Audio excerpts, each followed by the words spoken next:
ఆంధ్రప్రదేశ్లో కూటమి ప్రభుత్వానికి ప్రతిపక్షం ఎవరు అని అంటే అది వైఎస్ జగన్ నాయకత్వంలోని వైఎస్ఆర్సీపీ మాత్రమే. గత ఎన్నికల్లో ఘోర పరాజయం తదుపరి చాలామంది ముఖ్య నేతలు పార్టీని వీడారు. ఇక వైఎస్ జగన్ అసెంబ్లీ గడప తొక్కటం మృగ్యమే. మిగిలిన 10 మంది శాసనసభ్యులు కూడా అసెంబ్లీకి వెళ్లే అవకాశమే లేదు. వైసీపీలో ఏ పరిణామం జరిగినా దానికి కర్త, కర్మ, క్రియ వైఎస్ జగనే అన్న సంగతి జగద్విదితమే.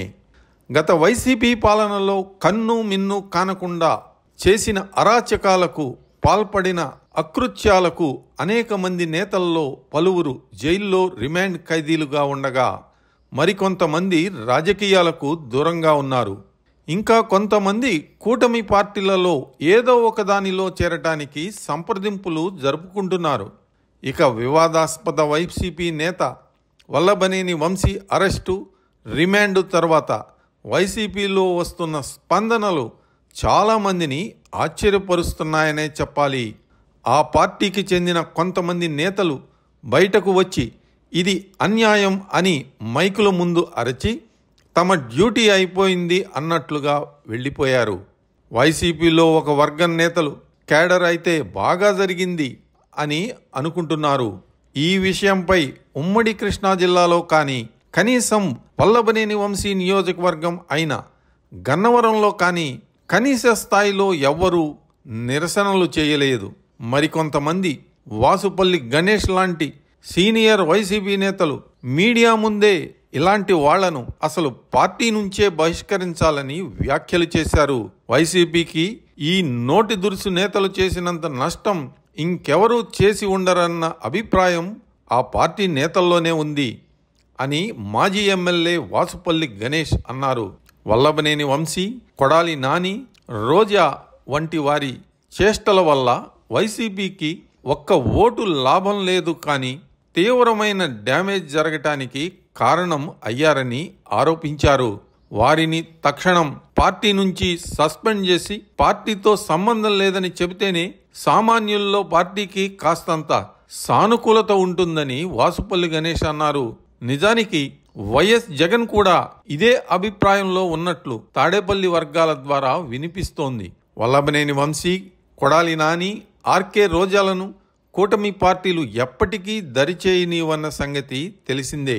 వీరు చంద్రబాబును, ఎన్టీఆర్ కుటుంబాన్ని, పవన్ కళ్యాణ్లను లక్ష్యంగా చేసుకుని ఘోరమైన మాటలు మాట్లాడటం వల్లే వైసీపీకి ఇంతటి తీవ్ర నష్టం జరిగిందని వైఎస్ జగన్ ఒక అంచనాకు ఇప్పటికే వచ్చినట్లు తెలుస్తోంది.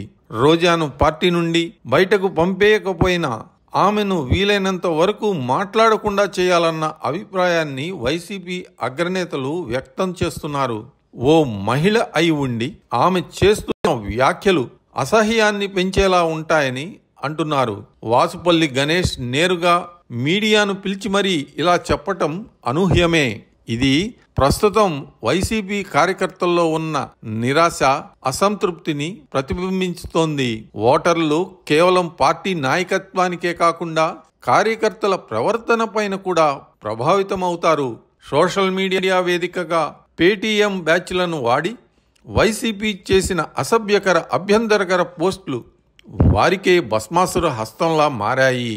ప్రజలు ఎప్పుడూ బాధ్యతాయుతమైన పాలన కోరుకుంటారు. రాజకీయాల్లో పగ, ప్రతీకారాలకు తావుండకూడదు. అసంతృప్తి పెరిగితే అది ఎన్నికల ఫలితాల్లో ప్రత్యక్షంగా కనిపించే అవకాశం ఉంది. ప్రస్తుతం జరుగుతున్న పరిణామాల ద్వారా వైసీపీ నేతలు, కార్యకర్తలు గుణపాఠం నేర్చుకుంటున్నారా లేదా అనేది వేచి చూడాలి. మరిన్ని అప్డేట్స్ కోసం మా కాయ్ టీవీని సబ్స్క్రైబ్ చేసుకోండి. మా వీడియో కనుక మీకు నచ్చినట్లయితే లైక్ చేయండి, షేర్ చేయండి. మీ విలువైన అభిప్రాయాలను కామెంట్ బాక్స్లో తెలియజేయండి.